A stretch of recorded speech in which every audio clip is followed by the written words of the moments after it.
I didn't have a good one. I was just gonna say, we've started talking about tabling at cons. Oh, we have though. No, we have though. That's kind of exciting. Yes, it's sort of a promise. Yeah, wouldn't that be great if we did? Yes. Right. I do think that should be a goal for our future. I guess I'm trying to put it out there in the universe. Give it to the universe and we'll see how this goes. Yeah, but like we started talking about like doing art for our Build-A-Party characters, maybe doing dice as well. Yeah, I think it would be a lot of fun. I think the dice should happen whether or not we have like a shop.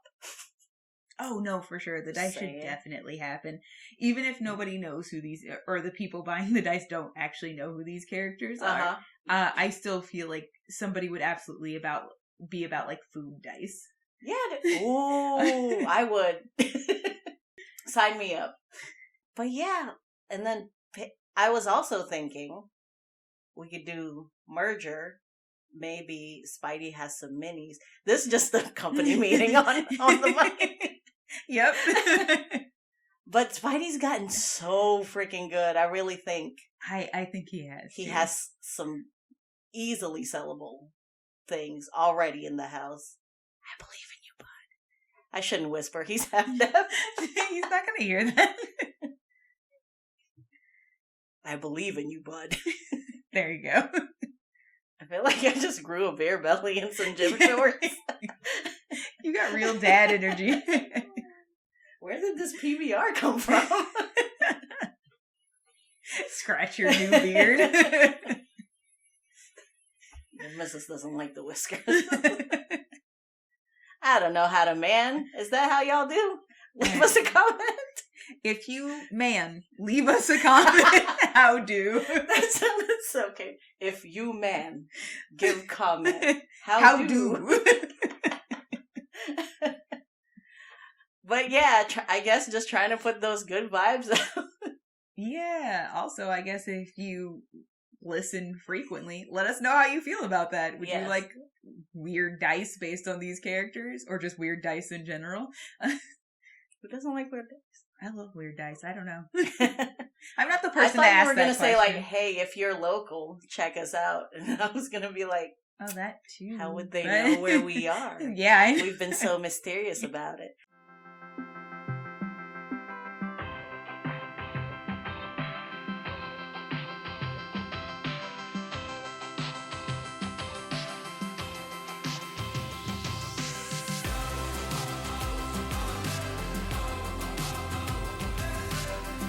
You should let the people know who we are. Oh, okay. So today, staying on brand, I am your raging rogue, Oreo. I am your deckless attack Druid Shao. That's what they have, right? Mm-hmm. That's what it's called. Thank you. I love that we're a united front on this podcast. This podcast right here, Rogue and Druid Podcast. Reacts. Welcome to the party. Love. This is not our regular podcast. This is you watching for the first time my rendition of earlier this week's podcast episode, our Leonin Path of the Totem Warrior. Uh-huh. Oh, I did it. Barbarian. Yes. Zitene Irontail.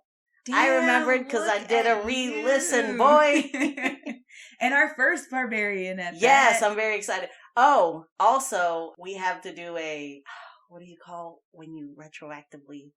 We have to do a retcon because I was freaking out in that episode. Like, oh my God, we finally did all the classes. But no, we're absolutely wrong. We have not done all the classes. I solidly remembered we are maybe 3, depending on if you count Blood Hunter, but we have not done a Ranger yet, and we haven't done a Wizard yet. Ranger. Druid's ugly step cousin. Oh no, am I coming for Rangers too? I'm sorry. I thought there was only room in my heart for one class to hate. You called them ugly. That was coming for you. Could have said redheaded. I know, but come on. Like, are you going to be a ranger or are you going to be like a scout rogue? Or are you going to be an arcane archer? To be fair, no, I actually am going to defend Rangers here. Tasha's came out. Yes. And fixed the hell out of that class. You're absolutely right. 100% agree. I am just coming for PHB Ranger. Asterisk. That's fair. Thank you. I agree with that. Once again, we're a united front.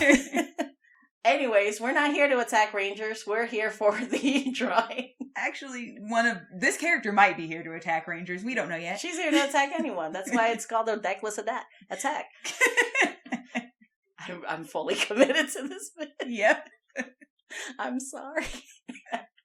Anyways, are you ready? Let's just get into it. Oh yeah, I'm excited. Okay, I'm hitting play now. So I had a time with this because I know that we spent a good bit of the actual pod episode saying, well, rage doesn't actually have to be anger. Mm-hmm. It's just any strong emotion. It's just a matter of flavor. But no, I still made her mad. Because I was very excited about our first barbarian and our very muscly, hot, big lion woman. Fair. Because again, like I said, I did a re-listen and I was simping a lot. Is that how the kids use that word? Yeah, it is. Okay. I'm super behind. I've just learned about mid. When something is mid. Oh. Are you aware of this? I am. Okay. I only know third hand because my brother is a high school teacher. Mm. So he gets the second hand info from the children. And then I get it months after it's passed. Oh, okay. I gotcha. Anyways, I wanted to do her. The idea was, in animes, when they get so mad, they have a transformation sequence.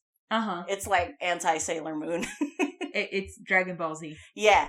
It's Dragon Ball Z. I actually found a pose of Vegeta that I based this pose on because I loved it so much and it was fun. So buff in it. I gave very minimal effort to figure out who actually drew it or if it's actually from the manga or the actual show. So if this looks familiar in Vegeta form, shout out to that artist. But yeah, what's going on here? You said giant woman, so I committed. Yeah. How you doing? I'm so excited about this already. So I will say we did spend a lot of time kind of dissecting the idea that a rage for a barbarian is a bit of a misnomer because it doesn't necessarily have to be anger for it to make sense. You can flavor text it. Uh-huh. But I also think in the aesthetic, I did in fact use a roaring lioness, so it was kind of very low hanging fruit. Yeah, anger inducing. So yeah, once again, entirely on point for the aesthetic that I gave to you and the people, honestly. But I had a really fun time with this, and I was really looking forward to it because other than Kumira and Wash, I don't think I've really done a study on musculature. Mm-hmm. So, and then when I decided to base it off of that Dragon Ball Z aesthetic, I was like, I'm diving into these muscles. So I'm very proud of that, how that arm and these thighs came out. Yeah, I was about to say the thigh muscles. Holy shit, my dude. Like we said in the pod, this one's for our furry fans. Eat up. And then this outfit, you said, I'm not going to tell you the armor because it's a barbarian and they do the unarmored thing. Mm-hmm. So basically I had free reign on this, right? Yes. So my first thought was Xena Warrior Princess. Uh-huh. And then when I saw what she was wearing, I was like, wow, that's a lot of metal. Maybe that's not actually what's going to go here. But as I kept scrolling, I haven't seen Xena in 2 decades. So forgive me for knowing nothing. But there apparently is the Queen of the Amazons. Oh, yeah. Varia. I really liked her outfit. So I'm like, I'm slapping this on. It's basically bikini, but with cloth and danglies. Of course. As one does, and classic. That era fantasy women. Strong lady, yeah. But, oh my god, she's so pretty. Girl crush right there in Google Images. And then the axe, I kind of based off of Bravura from Final Fantasy XIV. Shout out to the Warriors class, but I didn't want to I finagled with it a little bit, but I didn't want to straight up steal it. Yeah. What else goes on? Okay, so now we're putting down inking. I kept it kind of messy just because she has fur. Yeah, no, I get that. And I felt like a barbarian should have more of a scratchy. Yeah, no, I absolutely agree, honestly. So you see me trying to start the inking like 3 different times, trying to figure out like what the move is here, because like when I did Remy, it was so clean and smooth because it was like that Sailor Moon transformation thing. Mm-hmm. And this one, we're going the opposite end of the same spectrum. Yeah. Which is just masculine anime transformation, I guess. So what's up?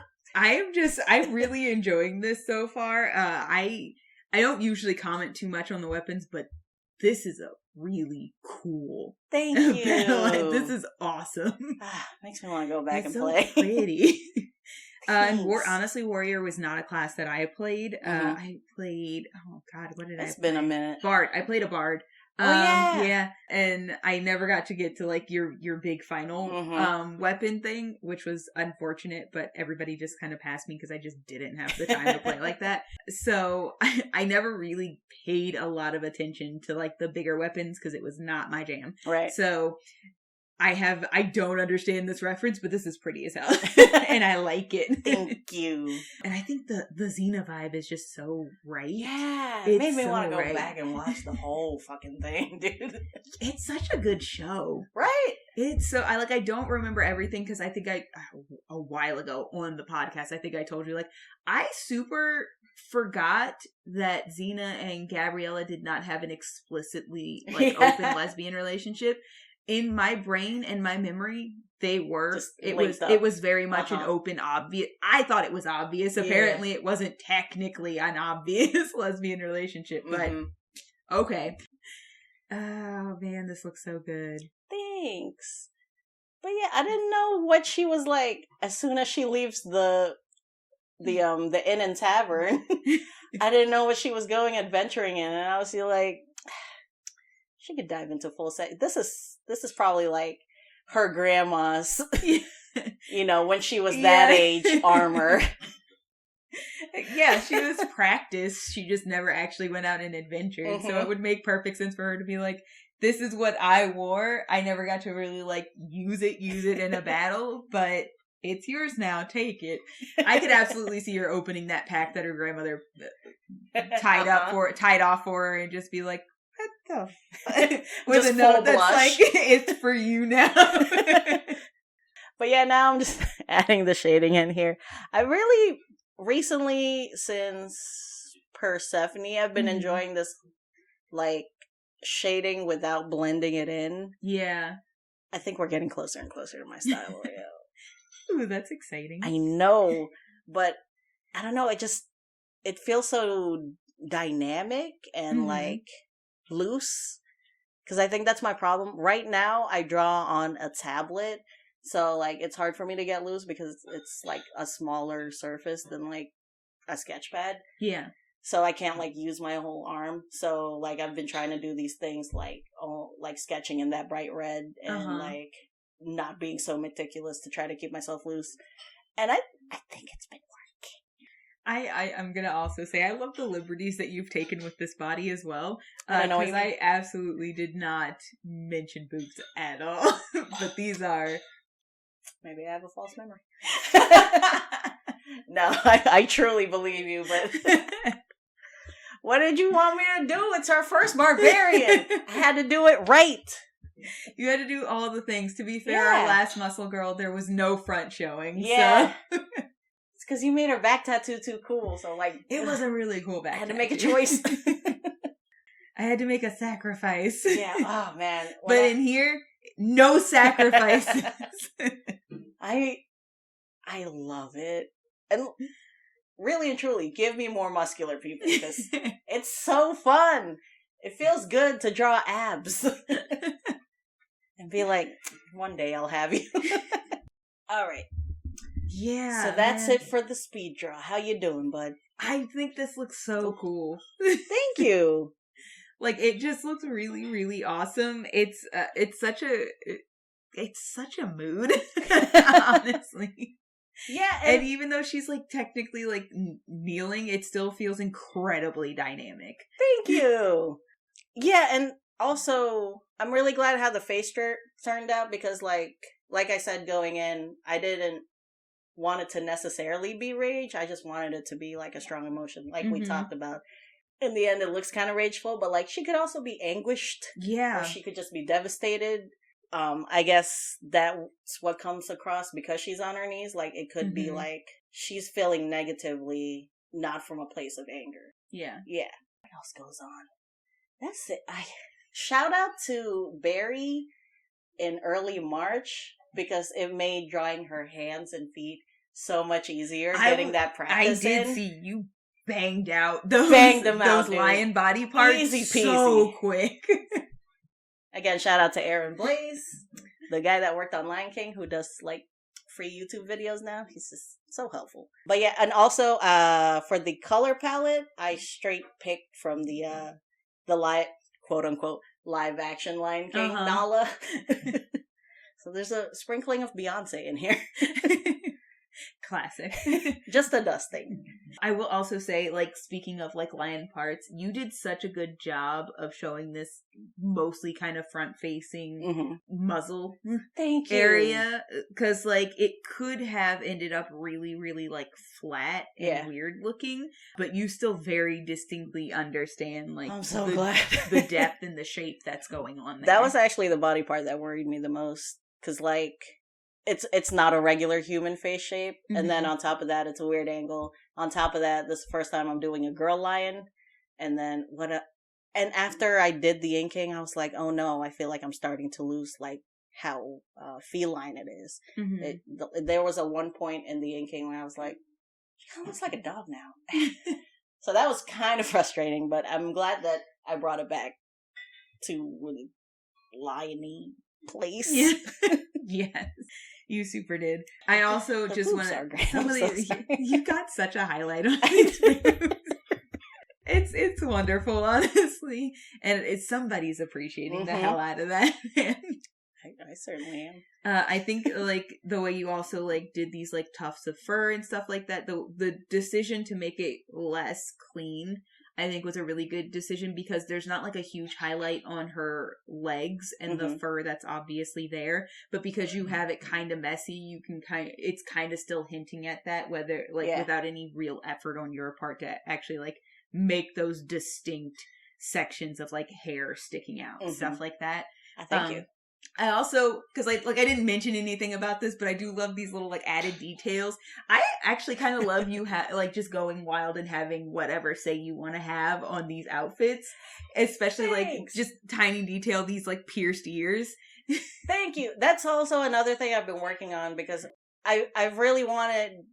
I feel like every D&D art that I like has those like very detailed outfits, because the classes are so crunchy, and you really want to get all those details in. Ever since like Remy, who had like a very simple, pretty much a dress as her armor, I really enjoyed getting those details in. And Louisa, by the way, shout out to all of our past episodes. If you have no idea who I'm talking about, go give them a watch, because you can see what has changed since we first started doing this, which is, I feel like, a lot. And it's only been less than a year, so I'm very excited about this whole journey.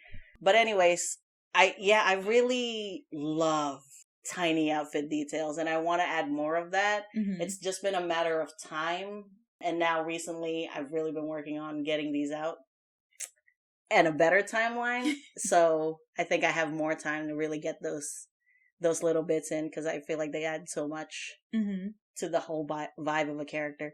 Yeah, no, absolutely. Yeah, I really enjoy so sometimes I feel like the things that I say to you are like stress inducing, because it's kind of like I didn't have like a clear idea of what, and like I flat out said like I didn't have a clear idea of what she was wearing. Like I knew who she was as a person, I imagine her everyday wear would pretty much be like average barmaid wear because that's what she was doing for work. But I didn't really have an idea as far as like what the barbarian would be wearing, and I think a lot of that kind of goes into she wouldn't have any idea what the barbarian is wearing, so that was very fitting. But I loved just being like, I don't know, man, whatever you want. Go for it. Oh, my last comment on this whole outfit conversation is like, I also want party to know, as much as we are full women of color feminists, there's still room in this podcast for just thirst traps. Oh, hell yeah. Listen, I don't care who you are, unless you're asexual and you just don't care about that kind of stuff. But like, everybody loves a good thirst trap. But still stay. Yeah. Everybody loves a good thirst trap. Everybody needs a good thirst trap once in a while. You are low-key lying to yourself if you're like, there's not a single thirst trap that I have ever been like, ooh, hey. I guess shout out to our ace and demisexual fans, though.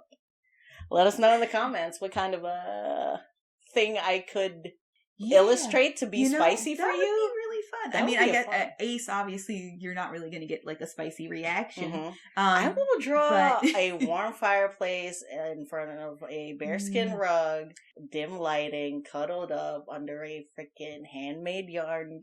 Nope, not handmade quilt. Yeah. Just yeah. Now I'm turned on to the idea of comfort. Yeah, just give them something romantic instead. Oh god, that sounds nice. Man, we're getting the best of both worlds. I know, right? But yeah, this is for I'm saying this is for party, but this was for me. Yeah, no, that's fair. Hey, you deserve one every once in a while too. I had so much fun. The boobs look so good. And the thighs could destroy an enemy.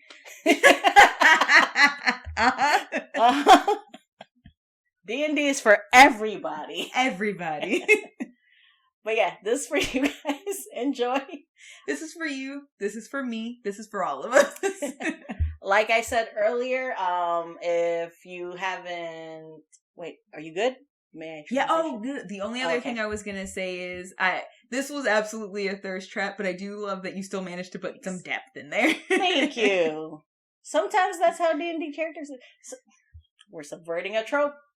Yeah. Sometimes they're thirst traps, but also they hurt emotionally and have a lot of growth ahead of them. That's the indie, baby. You can be hot and damaged. Yeah. Oh, you haven't seen Crazy Ex-Girlfriend? But there's a song towards the end of the show where it's 3 really buff guys. And they're like established characters in the show. But they're just up on a stage stripping and dancing. But the lyrics are like, fit hot guys have problems too. I feel like in the few recent reacts, I've been saying a lot of like, oh, and this one character helped me with this aspect. Like how I was talking about Barry with like the lion feature. So like, first, apologies if you have no idea what I'm talking about. But 2, if you have no idea what I'm talking about, go back, take a listen, and go take a watch. Yeah, no, both of those are accurate. Go back and listen to the podcast so you can get a full backstory for all of these characters.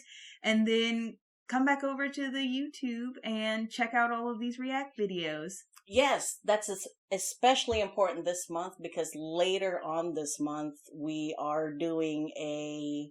How much should we spoil? Yeah, no, tell them. Okay. Tell them. Later on this month, we are doing a fan cast of all of our past characters. So if you're missing a few or missing a lot, highly recommend going back or else you might get lost in the weeds, honestly. Yeah, no, seriously. I had such a good time recording. I don't want you to get lost, bud. It's honestly one of my all-time favorite Wild Magic surges. Such a blast. And it was a great way to kind of round out our 6-month anniversary. I'm very excited about it. And if you guys really enjoy that, we might do it again in another 6 months. We will probably do it again. We're doing it again in another 6 months. Whether or not you guys like it, we're doing it. But yeah, you're already here on the YouTube. Please give us a like, a comment, subscribe. That would be really nice. And if you don't listen to the pod here, go to our other platforms. We're on Apple, we're on Spotify, we're on Google Play, and all that good stuff. And then as far as social media, what do we got? We have an Instagram and a TikTok. We do. They're the same handle, at Rogan Druid. Yeah. And we have content on both. We've finally done it. So yeah, thank you for joining us. Oh, and lastly, please tell your friends. Or word of mouth. Please tell your friends. You got any comments, or? No. Do you have any plugs? Yeah. Earlier this episode, I was like, oh, this is the thing I'm going to plug later on. What were we talking about, though? Earlier, we were talking about possibly making dice and character It's gone. Plug is Xena Warrior Princess? Yeah. It's a good one. Honestly, if you've never seen it, I do suggest it. For like real. the CGI is absolutely cheesy, and honestly, a lot of the writing is kind of cheesy now because we're in the future. But it's a fun time. Yeah, it's a good time. really fun time. Do you remember Beastmaster? Yeah, I do. Also that. Beastmaster, Hercules, Xena, The all trio. it's the same cheesy CGI writing, but it's a really good time. And honestly, if you're looking for thirst traps, just listen to the titles of these: Hercules, Xena Warrior Prince, Beastmaster. These are thirst trap shows for sure. Buff hot people all around. But yeah, you do the thing. Without further ado, I am still your raging rogue Oreo. I'm your done armored defense. Nope. Done armored movement? No, that's monks. I'm your barbarian druid child. As always, fuck Electrum. Fuck rangers. Just the PHB ones, though. Asterisk. Yeah, there's an aside. aside. Fuck Andy Warhol. He never gets a pass. I'm wearing my Andy Warhol shirt. Oh, no, I'm not. I'm wearing Friends. But I do own one. Don't tell Party. Okay, bye, Party. Bye.